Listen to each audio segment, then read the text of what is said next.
So the mind is very fleeting and has little to anchor itself to. Without some kind of dedication to a goal or purpose of life.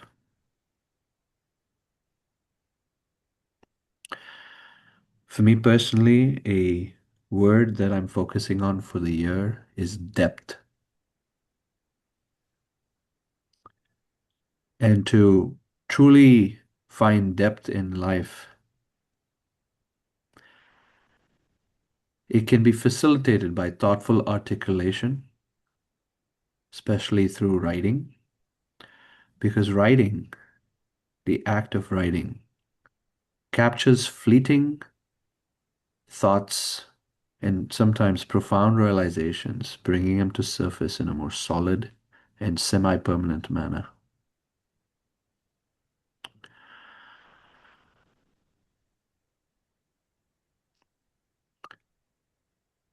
Consider the physical body that we souls receive is actually, in one sense, and simultaneously, sophisticated machinery that self-heals and is quite marvelous, while also being a source of smelly and putrid substances. Similarly, the subtle body, like the physical body, including the mind, which is quite fleeting, is an impressive instrument. While the mind can be very powerful, just like the physical body can be quite marvelous, the mind also reeks of disgusting thoughts and desires that are inextricably rooted in one's subconsciousness.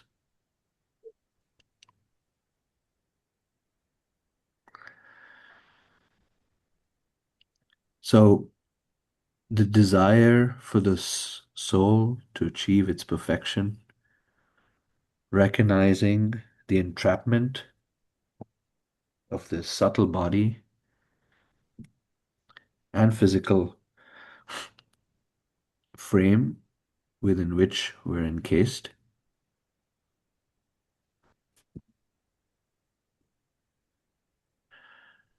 The soul wishes to be unfettered by these multiple layers of coverings that we have. And the key is devotional hearing, ardent hearing, uh, with an open heart, simply hearing the sacred sound of the mantra that gets infused through the ear, enters into the heart, sits at the core, at the lotus of the heart, to then radiate self-realization, enabling the soul to be free even while imprisoned. So I invite you all with that mood, the devotional mood of ardent hearing. Try to hear the mantra, allow it to soak in your being, capture your thoughts, and make you want to be unfettered in this life, happy.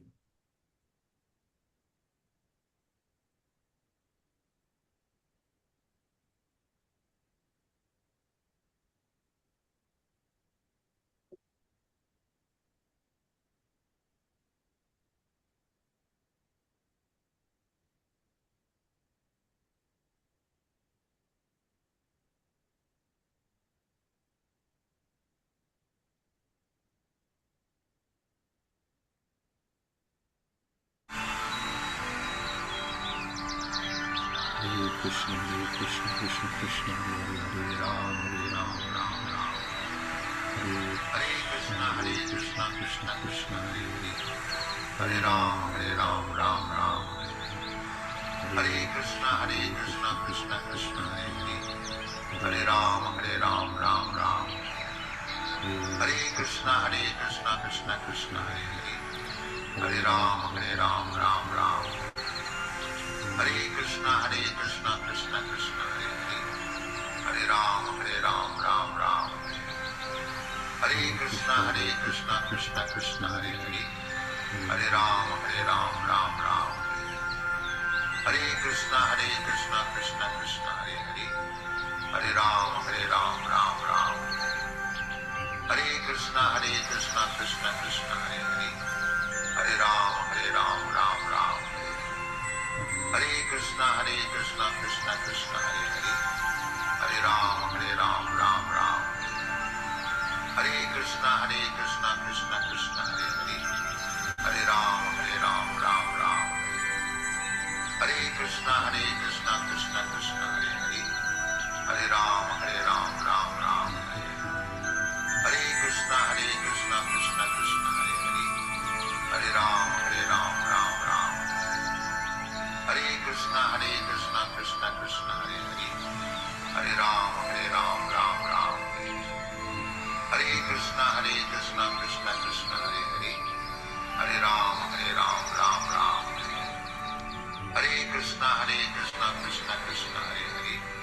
Hare Ram, Ram Ram, Hare Krishna, Krishna Krishna, Hare Hare, Hare Ram, Ram Ram, Hare Krishna, Krishna Krishna, Hare Hare, Hare Ram, Ram Ram, Hare Krishna, Krishna Krishna, Hare Hare, Hare Ram, Ram Ram, Hare Krishna, Krishna Krishna, Hare Hare, Hare Ram, Ram Ram, Hare Krishna, Krishna Krishna, Hare Hare, Hare Ram, Ram Ram.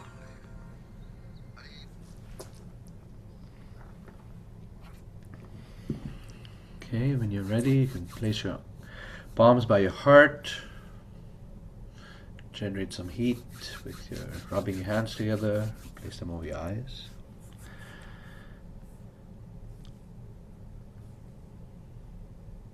Okay.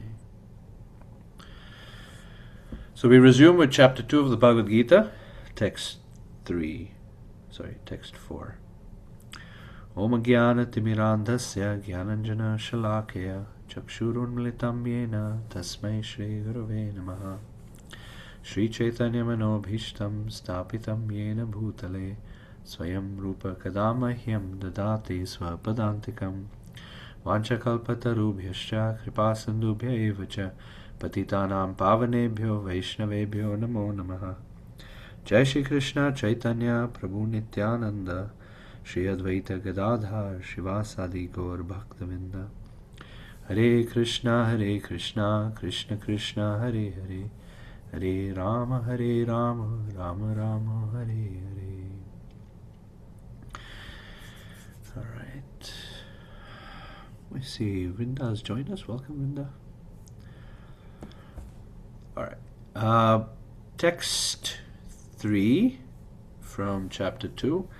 So as we learned in beginning of chapter 2, text 1 and 2, how Arjuna is in a despondent state of mind, and Krishna has now requested him, or not requested, it was chastised him.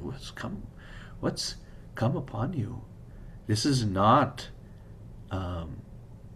becoming, it's not appropriate for you who are Kshatriya. You're from the Aryan family, meaning you come from a learned and civilized family, and here you just want to leave the battlefield? What's going on? So we made the point that when we want to help offer correction, as Krishna is doing here with Arjuna, these two things are required. The relationship he has, the trusting relationship he has with Arjuna, and the ability to differentiate between Arjuna, the soul, the self, and different from the behavior that Arjuna was exhibiting. So he didn't judge Arjuna, but he certainly was not pleased by the behavior, and he was trying to encourage Arjuna not to get succumbed to that lower nature of his. So he continues. In text 3, Krishna continues this chastisement and this strong message that he's giving to Arjuna, to the point where we see the very first word in Sanskrit, it's klebhyam, impotence. To call Imagine calling a Kshatriya, a warrior, a strong person who takes pride in his ability to fight and defeat the enemies, and you tell that person you're impotent? Whew, you're really triggering them. And each one of us have our own sort of pain points, pressure points, those points where if someone just mentions anything related to that particular aspect of our life, we get triggered. Whoop, get really upset. And it's a soft point, also known as in Sanskrit as marma. Marma means a weak point of our body, where you hit that weak point and one can pretty much die. There's certain parts of our body is called marma. Similarly, we have a subtle body as we've been talking about, and that subtle body also has certain weak points. When touched, it really triggers us. So Krishna is actually touching Arjuna in a very weak, weak point necessarily, but a sensitive point, a sensitive area for him, which is impotent. Whew. So God is not, um, he's a very intelligent, obviously, and sharp from a relational standpoint. The words he used, every word in the Bhagavad Gita bears meaning to it. And here we'll see why he uses that word. Okay. So, let's see who would like to read. Kishore, would you like to kick us off? Sure. You said the Three. third one? Yeah. Okay.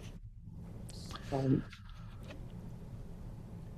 Klebemaasma gamaha partha naitat tvai upapadyate sudram hridaya da- daurbalyam tyaktva shishta parantapa. Translation: O son of Pritha, do not yield to this degrading importance.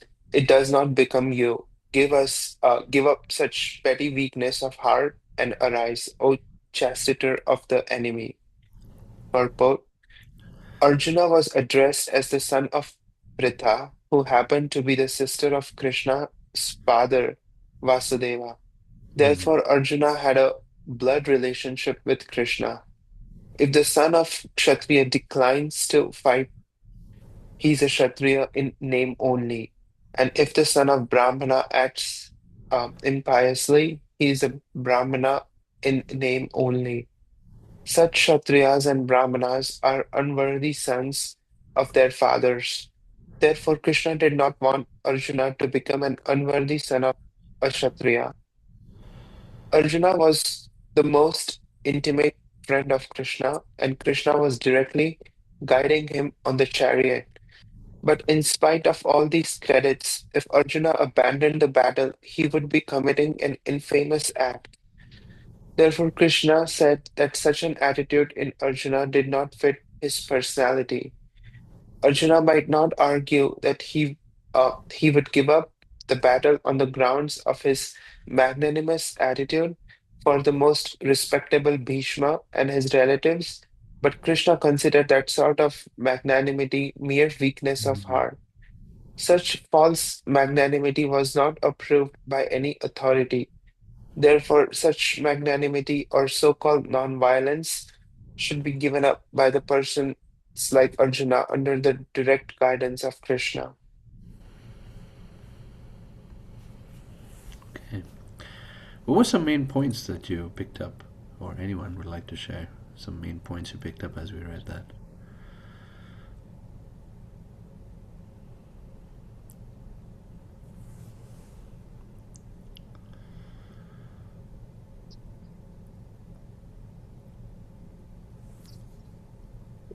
There's a couple. I mean, the overarching theme, yeah, you don't want to do your duty. You don't want to go and kill your relatives that you love and respect. But this is your duty, so you must do it.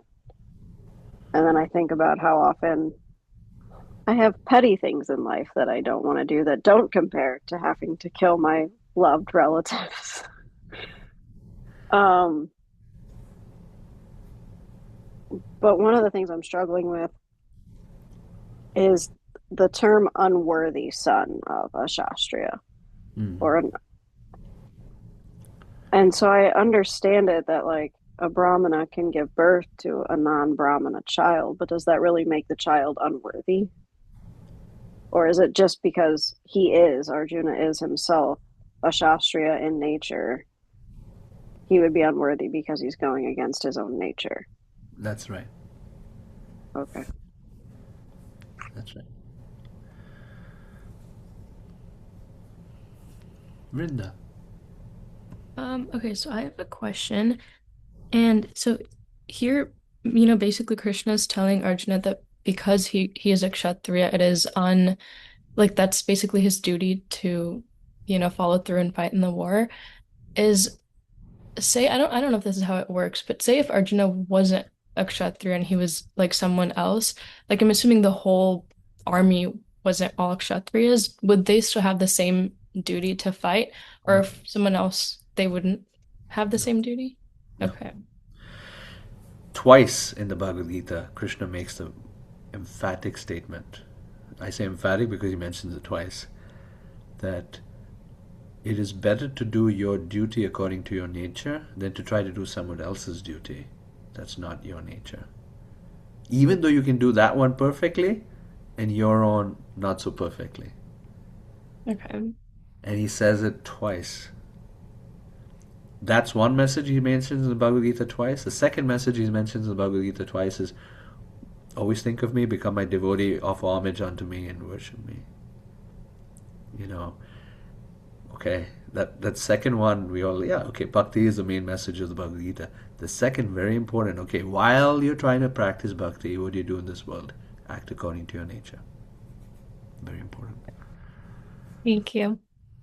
And know that whatever you do, Krishna makes this point that whatever you do is going to be filled with mistakes, and it's okay. It's like anytime you have fire, you will have to have smoke. Fire is wanted, smoke is not. Fire is beneficial, smoke is not. Smoke just makes you cough. But every time you have fire, you will have smoke. Similarly, anything we do will have weakness to it. And we're like, oh, I'm going to do that other thing that's not my nature. And I can do it perfectly. Do what's your nature. That's his point. All right. Any other thoughts or comments?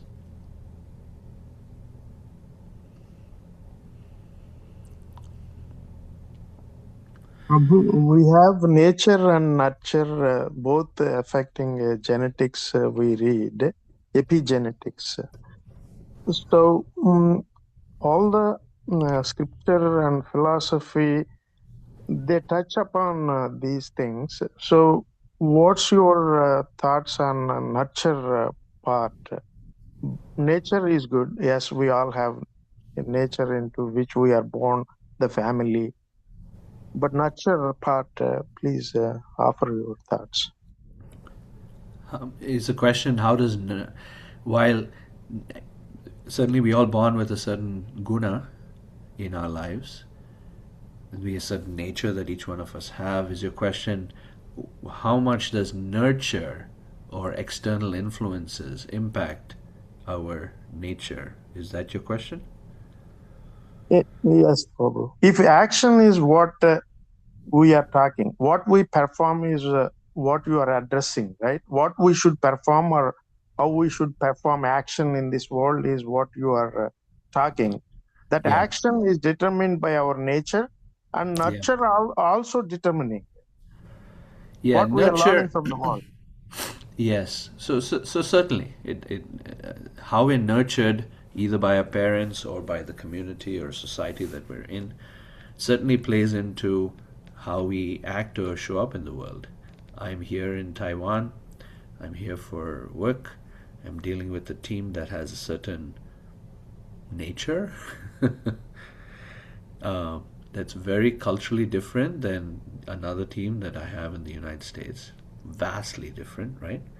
So the question is how to groom this particular or both teams in a way that can collaborate uh, together to be well productive.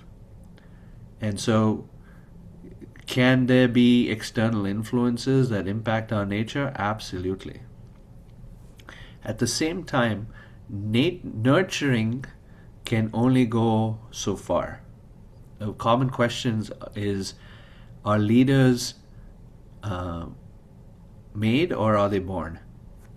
Common. You probably heard this many, many times. Are leaders made or born? And the response that I would offer based on the Vedic teachings is leaders are both. Leaders are born with leadership qualities and made through nurturing to become good leaders, both. There are some persons who just don't have the nature for being a leader, and yet, when trying to coach them to become a leader, it is very, very difficult for them to do so. Or if they do so, they are totally outside their element. At some point, they're going to withdraw back into what's their more core nature. So and then there are many leaders who are, you could say that they have inbuilt nature of leadership, or Kshatriya, as in the case Arjuna. They have this inbuilt nature of leadership, but they've not been nurtured. They've not been given the training, the environment which to grow, to learn to be a good leader. And therefore then they kind of stay stagnant in that inherent leadership capability.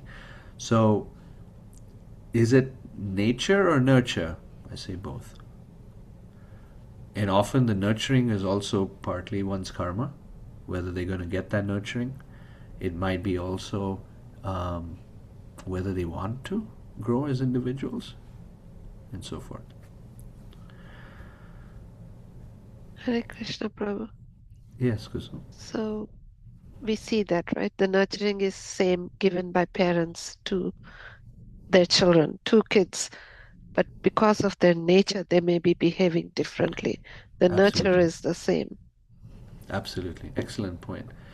And as parents or persons who are offering care to another person, whether it be a child or a friend or a what have you, colleague, it's very important to look at what is their nature and nurture according to nature. So for a parent to see what is the nature of my child and to give them all opportunities to grow in that particular nature.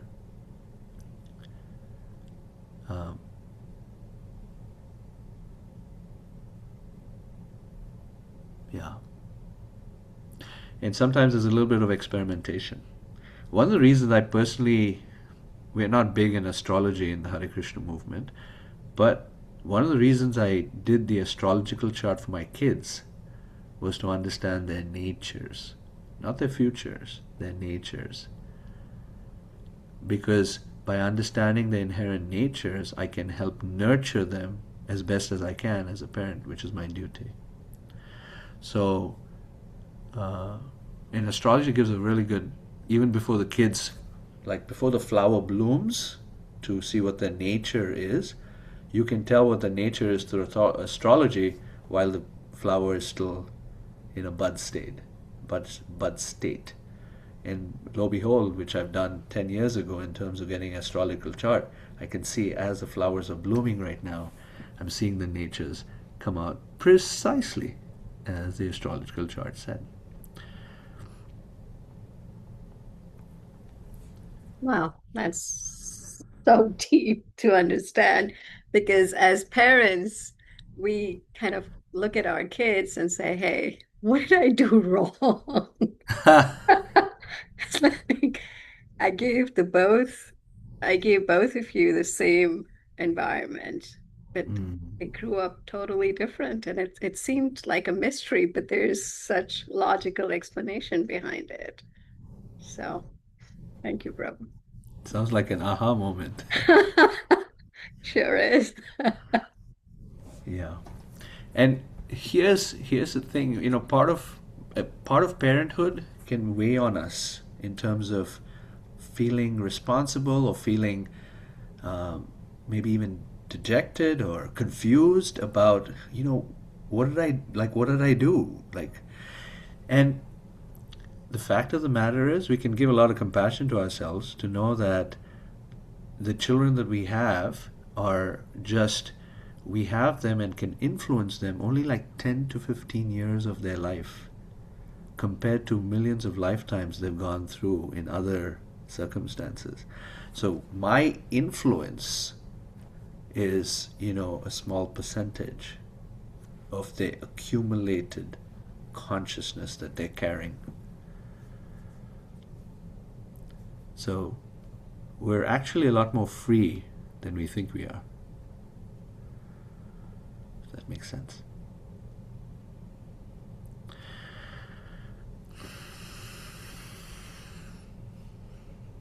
Prahlad Maharaj was born out of Hiranyakashipu. Hiranyakashipu was a big, mean guy. And you got a beautiful son like Prahlad.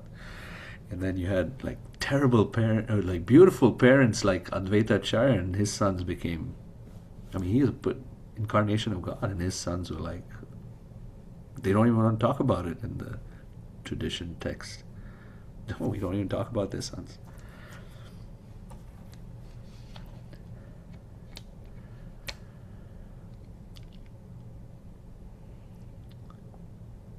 All right, so who read last? Kishore, pick the next person, next four. Bhavika, would you like to read?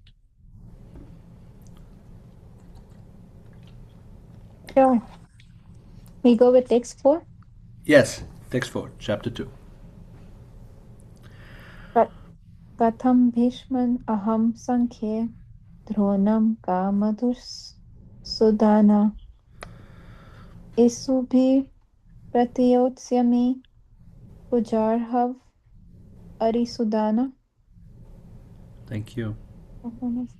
Arjuna said, O killer of enemies, O killer of Madhu, how can I counterattack with arrows and battle men like Bhishma and Drona, who are worthy of my worship? Purport: respectable superiors like Bhishma, the grandfather, and Dronacharya, the teacher, are always worshipable. Even if they attack, they should not be counterattacked. It is general etiquette that superiors are not to be offered even a verbal fight. Even if they are sometimes harsh in behavior, they should not be harshly treated. Then how is it possible for Arjuna to counterattack them? Would Krishna ever attack his own grandfather, Ugrasena, or his teacher, Sandipani Muni? These were some of the arguments offered by Arjuna to Krishna.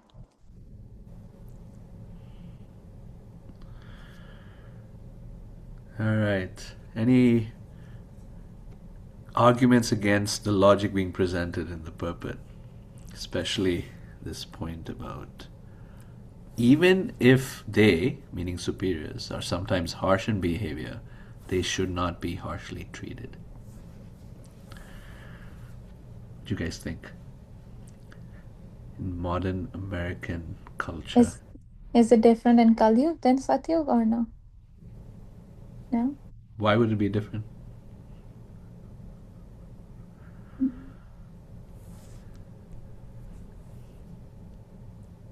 Now I'm trying to remember all the times I was not so very respectful when my mom was yelling at me. I'm sure you won't be the only one in that camp. Unfortunately, so. Yeah. Vrinda, you want to comment? No, I was gonna say the same thing as Bhavika. Now I'm starting to feel a little guilty about it just comes out in the moment, and I don't know. You're supposed to obviously they're telling you maybe out of obviously respect and love, and if you don't agree with them, obviously there's been times when I was harsher back to them when I shouldn't have been, and this text just sort of made me think about that. Yeah. It's holding up a mirror to ourselves a little bit when we don't want to necessarily see those parts sometimes. Because it seems... I was gonna say, do you think human, like, as per human nature or psychologically, you think meditation should help because it's human mentality? Like, if somebody is trying to raise their tone, then you naturally either start crying or you get back to them, no? Mm. It is human nature to fight or flight Right? or freeze. So, our reactionary spirit, which is the four F's: flight, fight, freeze, or fix. Mm-hmm. And fixing maybe appease the other person. These are our natural reactionary responses to intense, stressful situations. One of which being someone is being harsh to us. Mm-hmm. Does meditation help? The absolute yes, because what meditation, if properly applied, which is a big if, helps us to learn to pause when triggered. Mm. When there's that space increases between stimulus and response, and that space of pause increases, we start to gain capacity to choose to respond the way we would like to respond as opposed to react impulsively. We want to create and build that muscle of that space in between stimulus and response and make that space really strong and wholesome in a way that we can choose to act from our hearts as opposed to being pushed by the circumstance around us. Meditation is helpful. More powerful than that is feeling a relationship with Krishna. More powerful than that is knowing that this situation is being sent by Krishna himself. This is a beautiful opportunity he has given me to be of service to him. So you go from being resentful to neutral to grateful.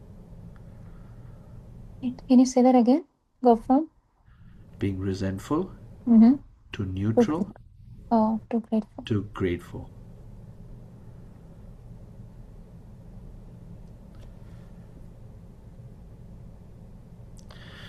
It's the age-old challenge that pushes people to spirituality a lot, is when they have relationship tensions and don't know how to deal with them. Mm. Okay. Other comments or reflections?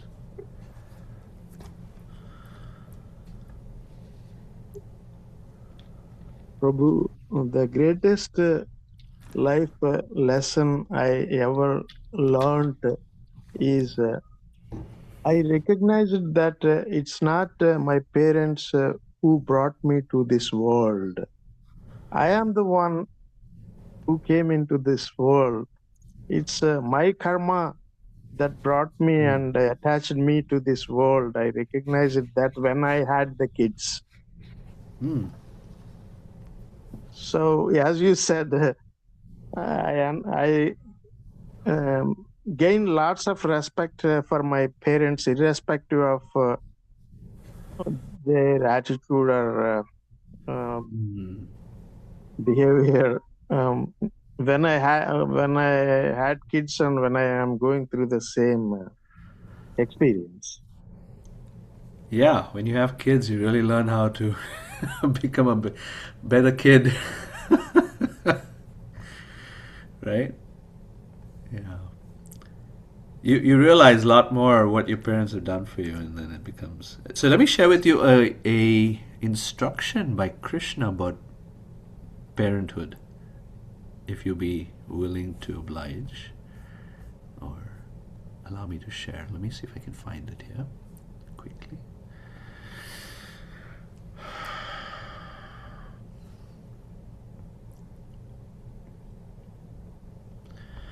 So in chapter 45 of the 10th canto,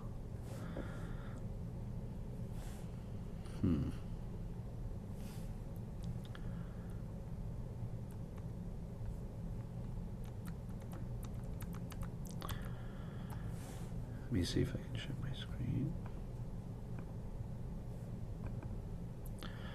Can you see my screen? Yeah. Okay. So Krishna says, he approaches his parents, humbly bowing his head. Krishna is humbly bowing his head to Vasudeva and Devaki and gratifying them by respectfully addressing them as my dear mother and my dear father. So Krishna says, dear father, between us, your two sons meaning Balram and himself who are there, they've just killed Kamsa, okay? They've killed the enemy that has been keeping his parents, Vasudeva and Devaki, in captivity for many, many years. And Krishna and Balram couldn't stay with their parents, Vasudeva and Devaki. They were sent off to Vrindavan. So here, after 12 years of being in separation, Krishna returns, he kills Kamsa, and now he's speaking to his parents. He says, because of us, your two sons, you and Mother Devaki, always remained in anxiety and could never enjoy our childhood, boyhood, or youth. Deprived by fate, we could not live with you and enjoy the pampered happiness most children enjoy in their parents' home. With one's body, one can acquire all goals of life. It is one's parents who gives the body birth and sustenance. Therefore, no mortal man can repay his debt to his parents, even if he serves them for a full lifetime of 100 years. A son who, though able to do so, fails to provide for his parents with his physical resources and wealth, is forced after his death to eat his own flesh. Gosh. A man who, though able to do so, fails to support his elderly parents, chaste wife, young child, or spiritual master, or who neglects the Brahmana or anyone who comes to him for shelter is considered dead, although breathing. So he's humbly saying all of this. Then he says, I'm this kind of person. Thus we, Balram and I, have wasted all these days, unable as we were to properly honor you because our minds were always disturbed by fear of Kamsa. So even Krishna takes such a humble approach to how much he actually is in debt of his own parents and wishes to have reciprocated with them better than what he is considered he has done for them.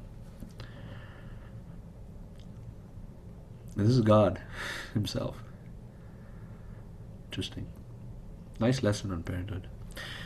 Okay, should we move on? By the way, I have a hard stop in 15 minutes because the day gets started here at 10 a.m. So, who was reading last? Bhavika, you want to pick the next person?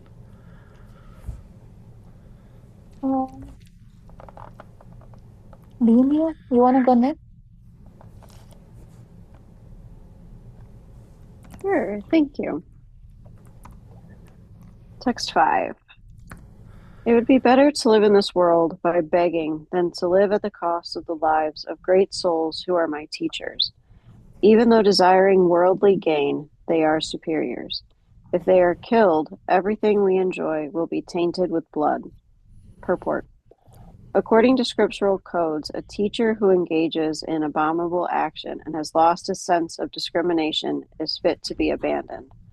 Bhishma and Drona were obliged to take the side of Duryodhana because of his financial assistance, although they should not have accepted such a position simply on financial considerations.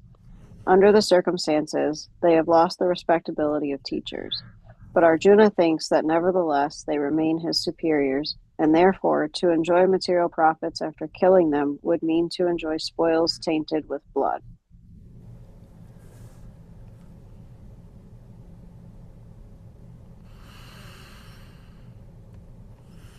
Yeah.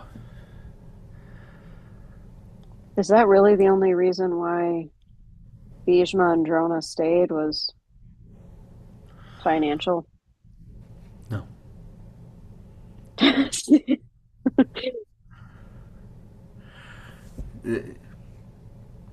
So the Mahabharata, and especially any pastime of related to the Supreme Lord, has layers and layers of meanings and reasons or motivations.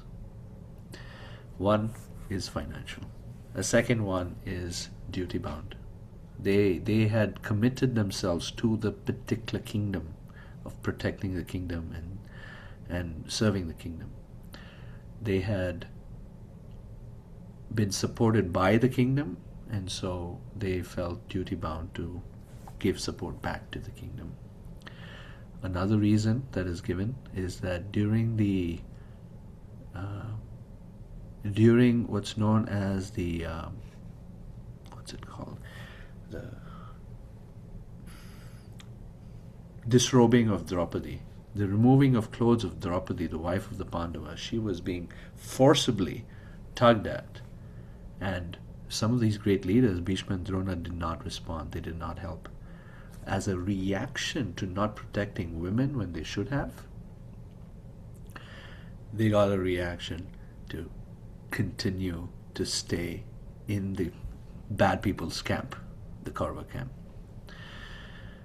And the deepest reason and the most profound reason is the fact that they wanted to experience, especially Bhishma, who was a pure devotee of Krishna, wanted to serve Krishna in chivalry mood, in a chivalrous mood, to give Krishna pleasure in fighting. Because at one point Bhishma and Krishna got into it. So much so that Krishna himself had bleeding in his body. And as Bhishma was dying, Krishna came personally to the bedside of Bhishma, the arrow side, because he was filled with arrows. He came to Bhishma's side and he tried to, they just wanted to honor Bhishma Dev, and Bhishma just started staring at Krishna and recounting the beauty of Krishna as Krishna was attacking him with the chariot wheel, and he was singing. Krishna's body was full of blood apparently, and he was rushing towards me. Such a beautiful scene, and may my mind always be on you, Krishna. He was wanting to serve Krishna because Krishna also likes a good fight once in a while.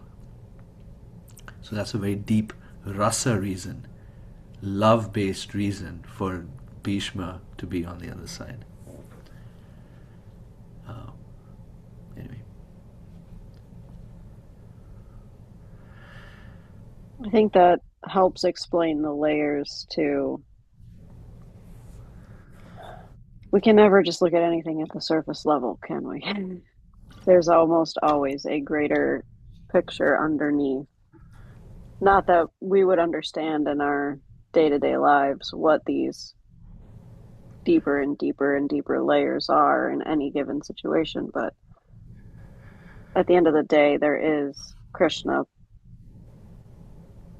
for lack of a better word, pulling the strings, laying out that script. Yes.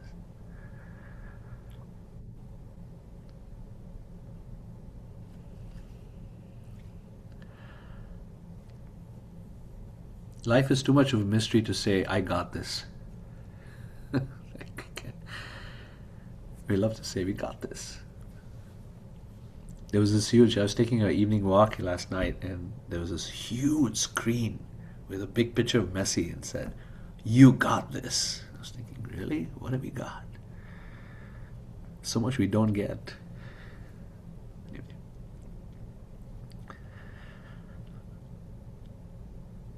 You think thinking about we got this might help us live through? Is there anything else we can do? Surrender, maybe? I'm sorry, say that again? You said that, have we really got anything, right? That's true, we have not. But does it not help you live life on an easier basis? Oh yeah, I got this. But I know internally, maybe I'm not, but then I need to live or I need to exist. So that mindset might help. I know. I think it would depend on the situation. You don't want to be catatonic. I don't know anything. I'm just not going to do anything because I don't know anything. I think maybe that's your point, is that we have to live life with some degree of confidence. And confidence is best, or has its place. Self-confidence has a place if that confidence especially is resting upon, I trust Krishna. Mm. Then if that kind of self-confidence has has reality to it. The other kind of confidence is fake. Yeah. Okay. So we want to sort of steer our self-confidence. We don't want to give up self-confidence. We want to keep self-confidence. But let it be resting upon that which is real. I trust Krishna. I'm confident about Krishna. Therefore, I'm self-confident. Thank you. Yeah.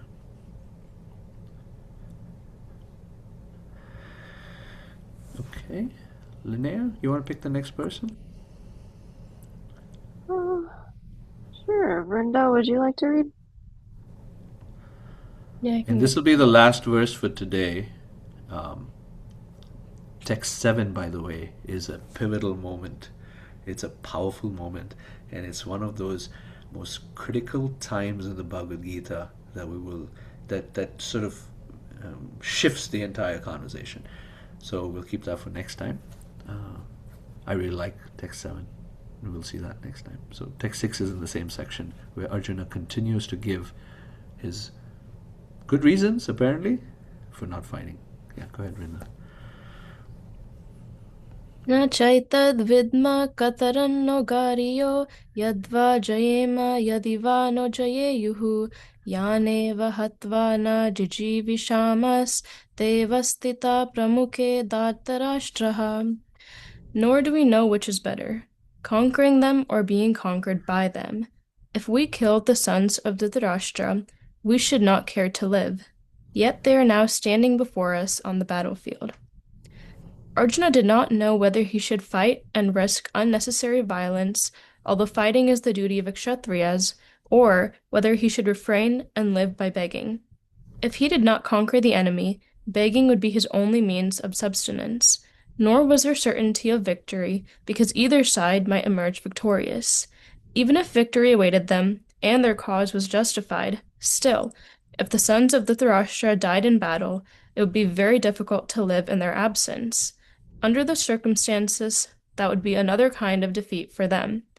All these considerations by Arjuna definitely proved that not only was he a great devotee of the Lord, but he was also highly enlightened and had complete control over his mind and senses. His desire to live by begging, although he was born in the royal household, is another sign of detachment. He was truly virtuous, as these qualities combined with his fate in the words of instruction of Sri Krishna, his spiritual master, indicate. It is concluded that Arjuna was quite fit for liberation. Unless the senses are controlled, there is no chance of elevation to the platform of knowledge, and without knowledge and devotion, there is no chance of liberation. Arjuna was competent in all these attributes, over and above his enormous attributes and his material relationships.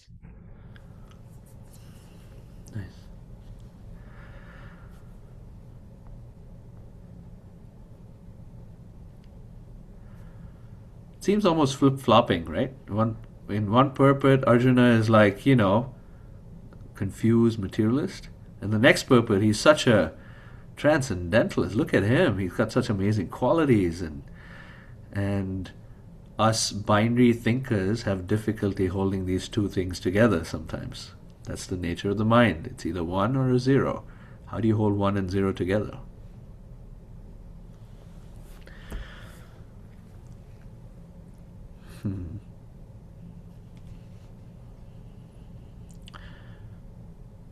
Note Arjuna's quality here. He's feeling like he wants to run away, but he doesn't do it.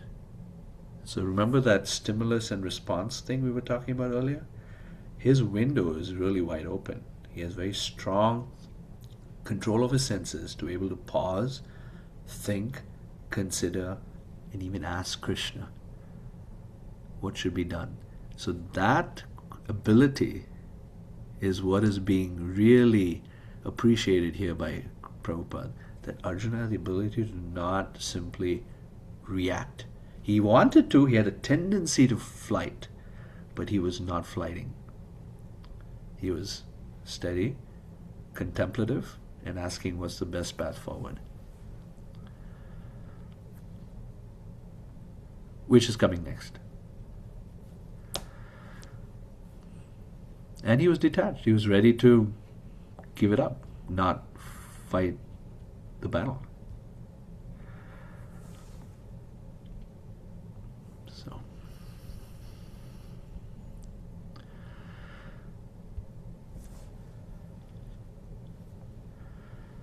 any reflections or comments or thoughts here? I had one quick question. Mm-hmm. You said he was detached in a way where he was ready to walk away. Yes.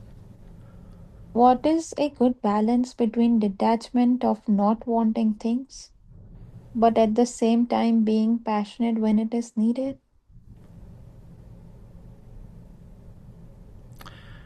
Being passionate is part of being human. In other words, being living. Just being alive means you desire something. Mm-hmm. And then when you take desire to an extreme, it becomes passion. So the question is, what are we passionate about? And the detachment and passionate can coexist. What does that mean?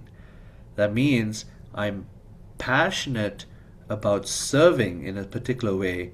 Detachment is I'm detached that the result, the outcome needs to be a certain way. So if you look at text 47 in the same chapter, Krishna makes this comment. He says, Karmanyevadhikaraste ma phaleshu kadachana. You should don't be like desiring the results of your work. Ma karma phalaheturbo. Don't be thinking you are the doer of your work. Mate sangosta karmani. And don't be attached to not doing your duty either. Meaning, be passionate. Do your duty with passion. But be detached from the results of the work and be detached from the idea that you are doing the work, that you're causing the results. So that's how passion and detachment coexist. Interesting. Okay, I do have to drop. But if you guys want to continue with breakouts, let me know. I can just hand over to someone in the group here. I have a very quick question, Prabhu, for you. After Krishna's passing